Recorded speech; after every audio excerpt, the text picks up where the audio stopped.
నమస్తే, welcome to SS9 news. ముందుగా headlines. June 21 నుంచి ఏపీ అసెంబ్లీ సమావేశాలు జరగనున్నాయని రాష్ట్ర ప్రభుత్వం నిర్ణయం. శాసనసభ స్పీకర్గా ఎమ్మెల్యే చింతకాయల అయ్యన్న పాత్రుడికి అవకాశం ఇవ్వాలని టీడీపీ అధిష్టానం నిర్ణయం. డిప్యూటీ సీఎం పవన్ కళ్యాణ్ కు గన్నవరం విమానాశ్రయంలో ఘన స్వాగతం పలికిన పార్టీ శ్రేణులు. పవన్ కు పోలీసుల గౌరవ వందనం. జలవనరుల శాఖ అతిథి గృహంలో పవన్ కు అధికారులు స్వాగతం. ఉక్కు, భారీ పరిశ్రమల శాఖ మంత్రిగా పదవి స్వీకారం చేసిన భూపతిరాజు శ్రీనివాస శర్మ. ప్రధాని మోదీ తనపై ఉంచిన బాధ్యతని వమ్ము చేయకుండా నిర్వర్తిస్తానని వెల్లడి. రాష్ట్రం నుంచి వెనక్కు వెళ్లిన పరిశ్రమలు తీసుకుని వస్తానని హామీ. ఏపీ నూతన అసెంబ్లీ తొలిసారి సమావేశం కానుంది.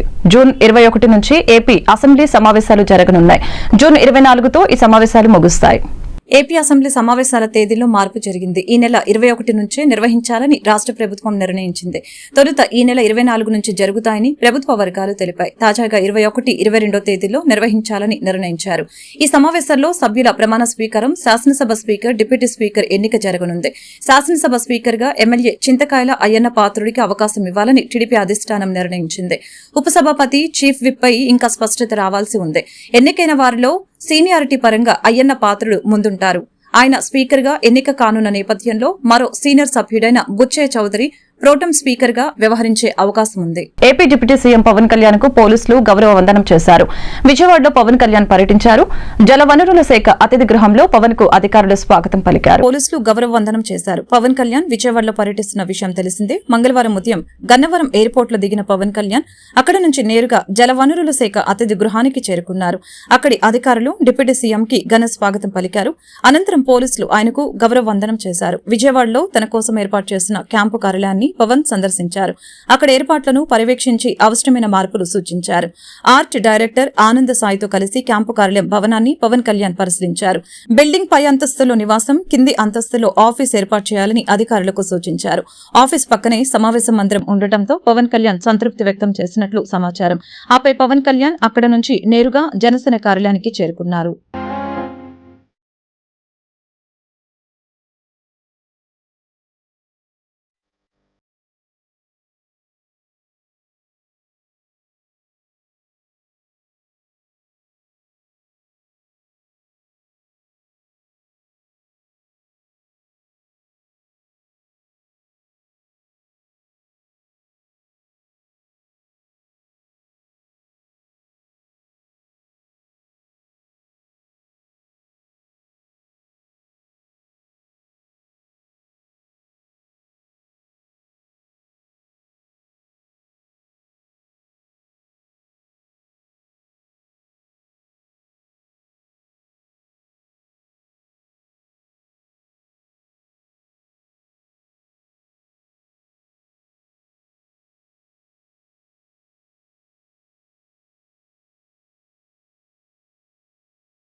श्रीमान, गार्ड आपका निरीक्षण के लिए हाजिर है। गार्ड बगल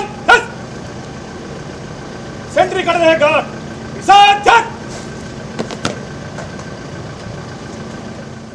గత 5 ఏళ్లలో ఆంధ్రప్రదేశ్లో ఒక్క పరిశ్రమ రాకపోగా వచ్చినవి కూడా వెనక్కిపోయాయంటూ గత వైసీపీ ప్రభుత్వ పాలనపై కేంద్ర సహాయ మంత్రి భూపతిరాజు శ్రీనివాస వర్మ విమర్శలు గుప్పించారు.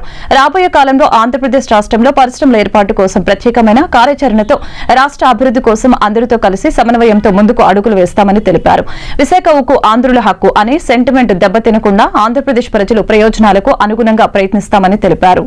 వైజాగ్ స్టీల్ ప్లాంట్ విషయంపై కేంద్ర సహాయ మంత్రి భూపతిరాజు శ్రీనివాస వర్మ కీలక వ్యాఖ్యలు చేశారు. మంగళవారం ఆయన మీడియాతో మాట్లాడారు. ప్రధాని నరేంద్ర మోదీ కేబినెట్లో నాకు అప్పగించిన బాధ్యతల్ని స్వీకరించారు. నాకు కీలకమైన బాధ్యతలిచ్చిన ప్రధానికి ప్రత్యేకమైన ధన్యవాదాలు తెలుపుతున్నానని అన్నారు. ఆంధ్రప్రదేశ్ రాష్ట్రంలో నాకు సహకరించిన బీజేపీ నాయకులందరికీ ధన్యవాదాలు. నాకు కేటాయించిన శాఖల్లో మెరుగైన ఫలితాల కోసం నా వంతు కృషి చేస్తాను.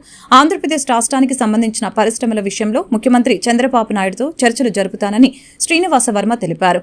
గత 5 ఏళ్లలో ఆంధ్రప్రదేశ్లో ఒక్క పరిశ్రమైనా తీసుకొని రాలేదని, వచ్చినవి కూడా వెనక్కిపోయాయంటూ గత వైసీపీ ప్రభుత్వ పాలనపై శ్రీనివాస వర్మ విమర్శలు గుప్పించారు.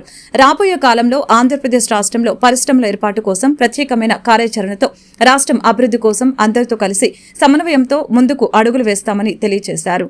విశాఖ ఉక్కు ఆంధ్రుల హక్కు అనే సెంటిమెంట్ దెబ్బతినకుండా ఆంధ్రప్రదేశ్ ప్రజల ప్రయోజనాలకు అనుగుణంగా ప్రయత్నిస్తామని అన్నారు.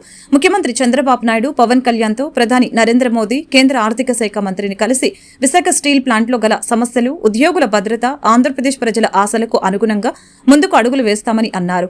కేంద్ర బొగ్గు గనుల శాఖ మంత్రి కిషన్ రెడ్డితో Vizag steel plant captive mines కొరకు మాట్లాడతానని శ్రీనివాస వర్మ తెలిపారు.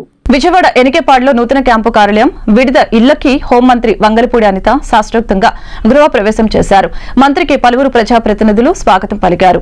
ఋత్విక్కులు ప్రత్యేక పూజలు నిర్వహించి మంత్రికి ఆశీర్వచనాలు అందజేశారు. విజయవాడ ఎనికేపాడు నుంచి తాడిగడప వెళ్లే 100 అడుగుల రోడ్డులో నూతన క్యాంపు కార్యాలయం విడిది ఇల్లుకి హోంమంత్రి వంగలపూడి అనిత శాస్త్రోక్తంగా గృహప్రవేశం చేశారు. ఈ నూతన భవనం యజమాని ప్రముఖ పారిశ్రామికవేత్త లైన్స్ గవర్నర్ పుటగుంట సతీష్ కుమార్ కి చెందినది కావడంతో పోలీసు అధికారులతో పాటు ఆయన కూడా మంత్రికి స్వాగతం పలికారు. ఋత్విక్కులు శాస్త్రోక్తంగా పూజలు నిర్వహించి మంత్రికి ఆశీర్వచనాలు అందజేశారు. ఏపీ వ్యవసాయ శాఖ మంత్రి అచ్చెన్నాయుడు చేసిన వ్యాఖ్యలు వైరల్ అవుతున్నాయి. ఇకపై టీడీపీ కార్యకర్తలు ప్రభుత్వ కార్యాలయాలకు వెళ్లేటప్పుడు పసుపు బిల్ల పెట్టుకుని వెళ్తే వారికి గౌరవ మర్యాదలు ఉంటాయని అన్నారు. ఇలా పసుపు బిల్లతో వచ్చిన వారికి కుర్చీ వేసి టీ ఇచ్చి వారికి ఏ పని కావాలో అది చేసి పెడతారని అన్నారు. అలా తాను అధికారులకు ఆదేశాలు ఇస్తానని అచ్చెన్నాయుడు చెప్పారు. పసుపు బిల్ల తీసుకువెళ్తే పనైపోతుందంటూ ఆయన చేసిన వ్యాఖ్యలు వీడియో ఇప్పుడు వైరల్ అవుతోంది. 5 సంవత్సరాల అవస్థలు పడ్డారు, 5 సంవత్సరాల అవమానాలు పడ్డారు.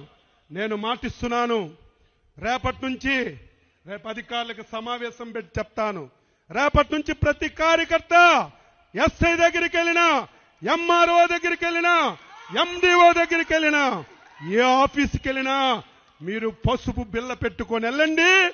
మీకు గౌరవంగా కుర్చీ వేసి టీ ఇచ్చి మీ పని ఏంటని అడిగి మీ అందరికీ పని చేయించే విధంగా అధికారులకు లైన్లో పెడతాను.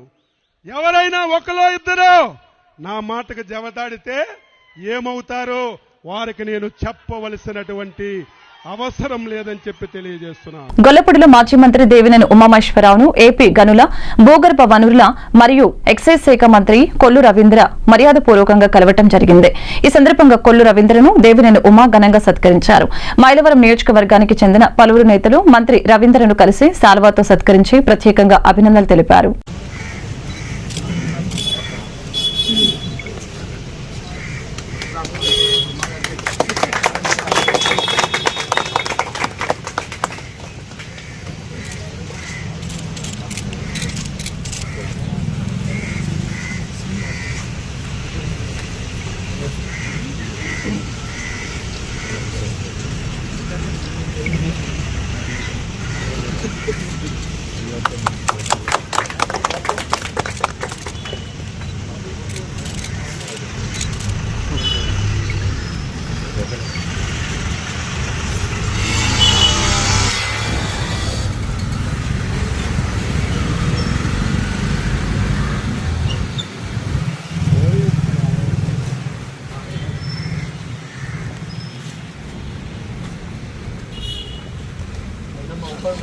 సచివాలయంలోని తన పేషీని పరిశీలించేందుకు AP deputy CM Pawan Kalyan Amaravati వచ్చారు. ఈ సందర్భంగా రాజధానిలో అడుగుపెట్టిన పవన్ కళ్యాణ్ కు రైతులు ఘన స్వాగతం పలికారు.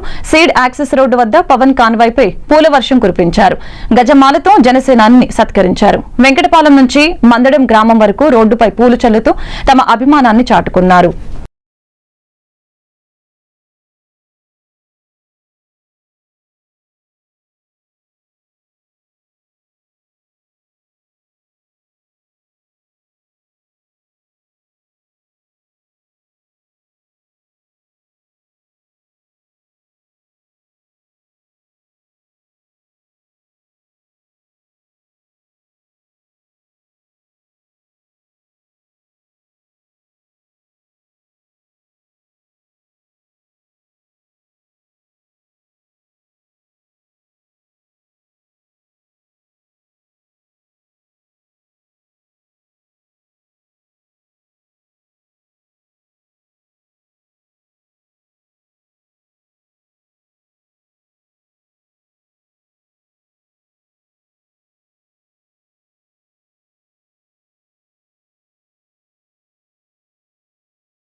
ఏపీ మాజీ ముఖ్యమంత్రి వైసీపీ అధినేత వైఎస్ జగన్ రేపు పులివెందుల వెళ్లనున్నారు.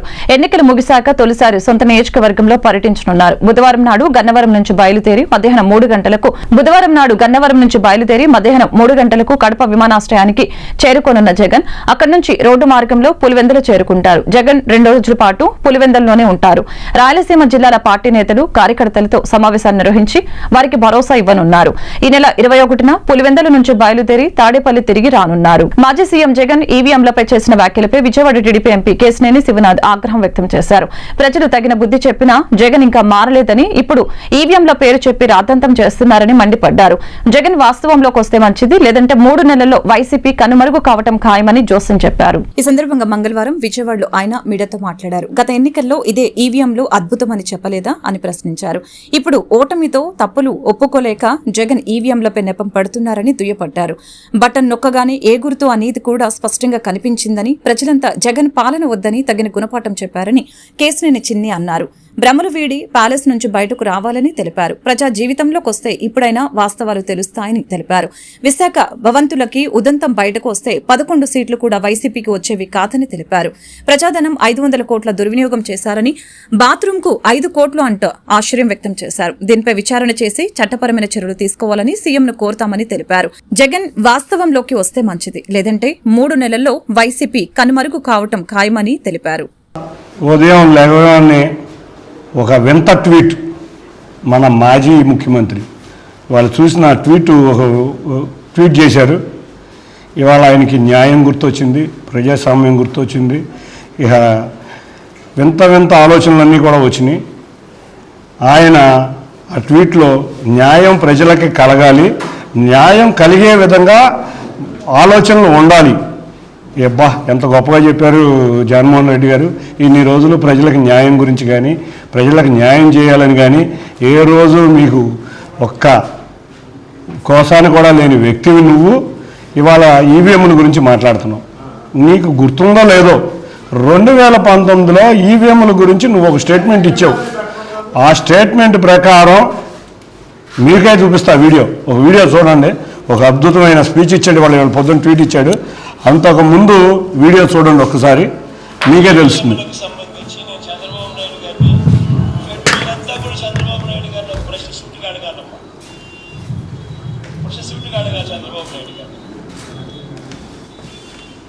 ఈవీఎంలు అన్నది 80% ఆఫ్ ది జనాభా ఓట్లు వేస్తారు.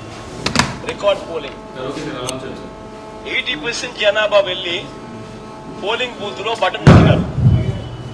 బటన్ నొక్కిన తర్వాత వాళ్ళు ఏ పార్టీకి ఓటేశారని వీవీప్యాట్ లో వాళ్ళకి కనిపిస్తా ఉంది. వాళ్ళకి వీవీప్యాట్ లో వాళ్ళు వేసిన ఓటు, వీవీప్యాట్ లో వాళ్ళకి కనిపించే ఓటు 2 మ్యాచ్ అయ్యాయి కాబట్టి వాళ్ళు సాటిస్ఫై అయ్యి బూత్ లో నుంచి బయటకు వచ్చారు. ఈ 80% మంది ఎవరైతే ఓటేశారో ఎవడు కంప్లైంట్ చేయాల. ఏ ఓటరు కూడా కంప్లైంట్ చేయాల.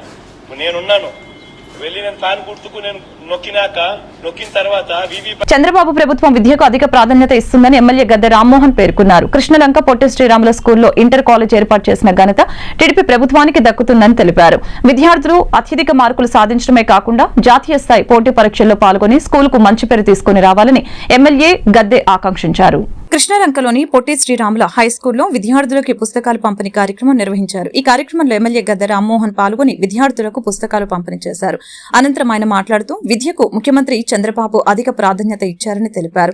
చంద్రబాబు ముఖ్యమంత్రి అయిన వెంటనే మెగా డిఎస్సీపై తొలి సంతకం చేశారని అన్నారు. డిఎస్సీ ద్వారా ఉపాధ్యాయులపై ఒత్తిడి తగ్గి మంచి విద్యను విద్యార్థులకు అందించగలుగుతారని పేర్కొన్నారు.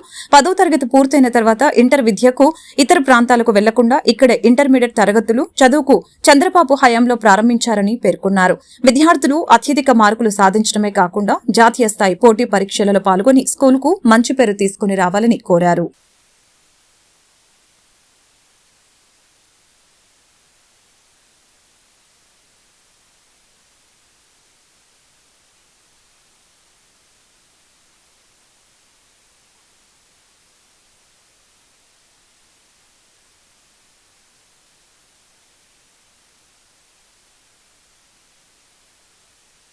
ఉపాధ్యాయులు ఉండే విధంగా ఉపాధ్యాయులు స్ట్రెంగ్త్ ఉంటేనే మనకి చక్కగా చదువు చెప్పగలుగుతారు. వాళ్ళందరినీ కూడా ఉన్నతమైన పరీక్షలు నిర్వహించి మంచి వాళ్ళని తీసుకునే విధంగా దానిలో ట్రాన్స్పరెన్సీగా ఎక్కడ కూడా ఎలాంటి మార్గాలు లేకుండా డైరెక్ట్గా వాళ్ళ మెరిట్ బట్టి తీసుకునే విధానం గతంలో ఆయనే మొదలుపెట్టారు. గత 5 సంవత్సరాల్లో అలాంటి కార్యక్రమం చేయలేదు గత ప్రభుత్వం. ఇప్పుడు మరలా మొట్టమొదటి సంతకం పెట్టి దాన్ని కూడా అది మీకోసం ఏర్పాటు చేయడం జరిగింది. మీకు 10th క్లాస్ అవగానే చదువుకొని ఇంటర్మీడియట్ కూడా నారా చంద్రబాబు నాయుడు గారి నాయకత్వంలో ఈ కాలేజీ రావటమే కాకుండా ఈ కాలేజీకి మంచి భవన నిర్మాణం కూడా జరిగింది.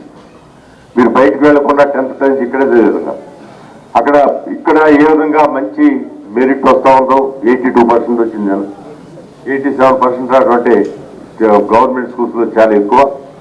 దాన్ని ఇంకా మాస్టారు రమేష్ గారు దాన్ని 95కి 96 తీసుకెళ్ళాలని వారిని కోరుతా ఉన్నాను.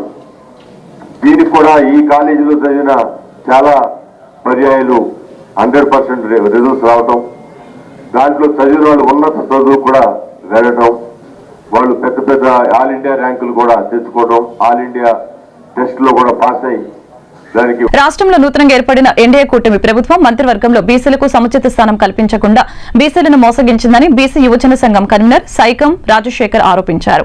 బీసీల గురించి మాట్లాడే పవన్ కళ్యాణ్ ఈ విషయంపై ఎందుకు స్పందించలేదని తెలిపారు. ఈ మేరకు మంగళవారం గాంధీనగర్ ప్రెస్ క్లబ్ నందు ఆయన విలేకరులతో మాట్లాడారు. ఈ సందర్భంగా ఆయన మాట్లాడుతూ బీసీల అభ్యున్నతి కోసం కృషి చేస్తామని చెప్పిన చంద్రబాబు పవన్ కళ్యాణ్లు ఇప్పటికైనా బీసీలలో ఏ ఒక్కరికైనా కేబినెట్ లో చోటు కల్పించాలని అన్నారు. పవన్ కళ్యాణ్ బీసీలకు ప్రజలకు సమాధానం చెప్పాలని తెలిపారు.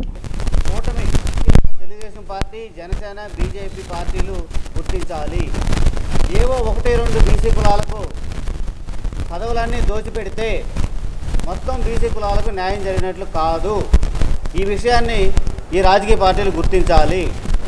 అంతేకాదు మరొక విషయం, ఈరోజు జనసేన పార్టీ బీసీ కులాలకు పెద్ద ఎత్తున అండగా ఉన్నాం, మేము బీసీల కోసం పాటుపడతామని చెప్పిన జనసేన పార్టీ ఈరోజు మొత్తం 21 సీట్లలో 11 సీట్లు తన సొంత సామాజిక వర్గానికి కాపు కులస్తులకు కేటాయించుకుంది.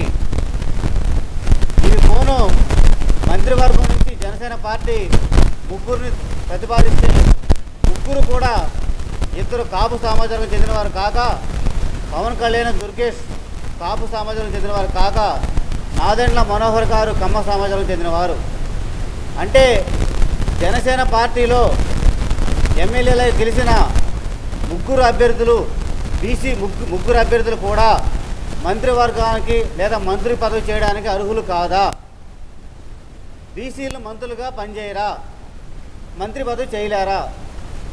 అందరినీ ప్రశ్నించే పవన్ కళ్యాణ్ గారిని మేము ప్రశ్నిస్తున్నాము. మీ మంత్రివర్గం నుండి బీసీలను ఎందుకు మీరు నామినేట్ చేయలేదు? అందరినీ కాపుల్ని, కమ్మల్ని ఎందుకు ప్రమోట్ చేస్తున్నారు? ఇది కుల వివక్ష కాదా? సామాజిక అన్యాయం కాదా? దీనికి పవన్ కళ్యాణ్ గారు సమాధానం చెప్పాలి. అట్లాగే ఇప్పుడు తాజాగా స్పీకర్ పదవి కానీ డిప్యూటీ స్పీకర్ పదవి కానీ జనసేన పార్టీ నుండి రాష్ట్రంలో నూతనంగా ఏర్పాటైన ప్రభుత్వం విభజన హామీలు నెరవేర్చే దిశగా కేంద్ర ప్రభుత్వంపై ఒత్తిడి తీసుకుని రావాలని ఆల్ ఇండియా జై హింద్ పార్టీ డిమాండ్ చేసింది. టీడీపీ, జనసేన, రాష్ట్ర బీజేపీ ఆంధ్రప్రదేశ్ ప్రయోజనాల కోసం ప్రత్యేక హోదా సాధనతో పాటు విశాఖపట్నం ప్రైవేటీకరణ అడ్డుకోవాలని, ఉమ్మడి రాజధానిగా హైదరాబాద్ లో కొనసాగించాలని కోరారు. విజయవాడ ప్రెస్ క్లబ్ లో ఆల్ ఇండియా జై హింద్ పార్టీ ఏర్పాటు చేసిన పాత్రికేయుల సమావేశంలో ఆ పార్టీ వ్యవస్థాపక అధ్యక్షులు ఎన్ దశరథ రామిరెడ్డి మీడియాతో మాట్లాడారు. 164 సీట్లతో రాష్ట్రంలో కొత్త ప్రభుత్వాన్ని ఏర్పాటు చేసిన ఎన్డీఏ కూటమికి అభినందనలు తెలిపారు. ఇదే క్రమంలో రాష్ట్ర అభివృద్ధి కోసం రాష్ట్ర పునర్వ్యవస్థీకరణ చట్టం ప్రకారం ఏపీకి దక్కవలసిన ప్రత్యేక హోదా, ఉత్తరాంధ్ర, రాయలసీమ అభివృద్ధితో పాటు కడప ఉక్కు కర్మాగారం, పోలవరం ప్రాజెక్టు త్వరగా నిర్మాణం పూర్తి చేసేలా కేంద్రంపై ఒత్తిడి తీసుకుని రావాలని కోరారు. విశాఖ ఉక్కు ప్రైవేటీకరణ అడ్డుకోవాలంటూ పిలుపునిచ్చారు. మోడీ ముందు మోకరిల్లకుండా రాష్ట్ర ప్రజల సంక్షేమం కోసం కేంద్రం ఇచ్చిన హామీలు నెరవేర్చేలాగా కృషి చేయాలని తెలిపారు. ఈ సాధనలో రాష్ట్ర ప్రభుత్వానికి తమ వంతు సహాయ సహకారాలు అందిస్తామని తెలిపారు. అలా జరగని పక్షంలో రాష్ట్ర ప్రయోజనాల దృష్ట్యా ప్రజాక్షేత్రంలో పోరాటాలకు సైతం వెనకాడబోమంటూ స్పష్టం చేశారు. గత 10 ఏళ్లుగా మనం ఈ ప్రత్యేక హోదా గురించి పోరాడుతూనే ఉన్నాం. మాకు తగినంత మంది ఎంపీలు ఇస్తే మేము ప్రత్యేక హోదా సాధిస్తామని చెప్పి జగన్మోహన్ రెడ్డి గారు ఆయన గట్టిగా మాట్లాడలేకపోయారు. అప్పట్లో చంద్రబాబు నాయుడు గారు ధర్మ పోరాట దీక్ష అంటూ చేశారు. 2019 ఎలక్షన్ అయిన తర్వాత ఆయన ఏ మాట మాట్లాడలేకపోయారు. కానీ ఇప్పుడు ఒక సువర్ణ అవకాశం ఆంధ్రప్రదేశ్ ప్రజలకు దక్కింది. మోడీ గారికి మెజార్టీ తక్కువ రావటం కేవలం తెలుగుదేశం మీద, జేడీయూ మీద ఆధారపడి ఆయన ప్రభుత్వం నడిపే పరిస్థితి వచ్చింది. నితీష్ కుమార్ గారు ఆల్రెడీ ఆయన మాకు ప్రత్యేక హోదా కావాలనే డిమాండ్ ఆయన మొదలుపెట్టారు. చంద్రబాబు నాయుడు గారు మాకు 5 మంత్రి పదవులు కావాలన్నారు.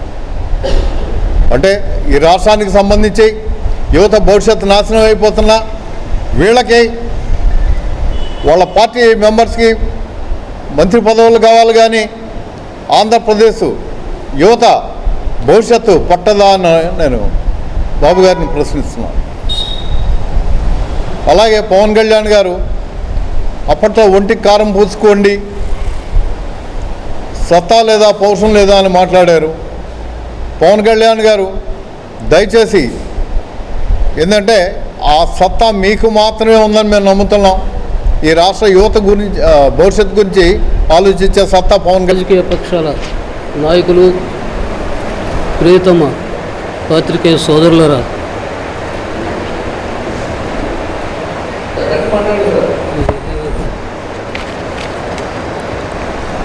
నూతన ప్రభుత్వాధినేతకు,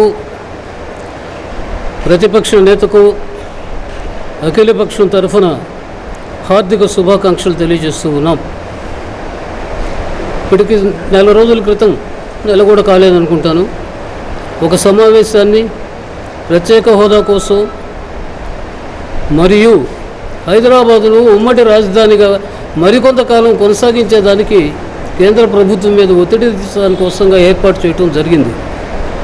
ఆనాడే ఊహించాం ఎన్నికలకు దీనికి సంబంధం లేదు, ఎన్నికల్లో వాళ్ళిద్దరిలో ఎవరో ఒకరు వస్తారు, అక్కడ ఆయన వస్తారు, పరిస్థితులు ఏం మారదు. ఏదో అద్భుతాలు అత్యద్భుతాలు వస్తాయని, భూకంపం వస్తుందని, సునామీ వస్తుందని అనుకోవాల్సినటువంటి పరిస్థితి లేదు. ఎవరు అధికారంలో కేంద్రంలో ఉన్నా కూడా, రాష్ట్రంలో ఎవరున్నా కూడా సొంత ప్రయోజనాలను, స్వీయ ప్రయోజనాలను, స్వార్థ ప్రయోజనాలను విశాల రాష్ట్ర వార్తలు ముగించే ముందు ముఖ్యాంశాలు మరొకసారి. జూన్ 21 నుంచి ఏపీ అసెంబ్లీ సమావేశాలు జరగనున్నాయని రాష్ట్ర ప్రభుత్వం నిర్ణయం. శాసనసభ స్పీకర్గా ఎమ్మెల్యే చింతకాయల అయ్యన్న పాత్రుడికి అవకాశం ఇవ్వాలని టీడీపీ అధిష్టానం నిర్ణయం. డిప్యూటీ సీఎం పవన్ కళ్యాణ్ కు గన్నవరం విమానాశ్రయంలో ఘన స్వాగతం పలికిన పార్టీ శ్రేణులు. పవన్ కు పోలీసుల గౌరవ వందనం. జలవనరుల శాఖ అతిథి గృహంలో పవన్ కు అధికారులు స్వాగతం. ఉక్కు, భారీ పరిశ్రమల శాఖ మంత్రిగా పదవి స్వీకారం చేసిన భూపతిరాజు శ్రీనివాస శర్మ. ప్రధాని మోదీ తనపై ఉంచిన బాధ్యతని వమ్ము చేయకుండా నిర్వర్తిస్తానని వెల్లడి. రాష్ట్రం నుంచి వెనక్కు వెళ్లిన పరిశ్రమలు తీసుకుని వస్తానని హామీ. ఈ వార్తలు ఇంతటితో సమాప్తం. మరొక బులెటిన్ మళ్ళీ కలుద్దాం. నమస్కారం.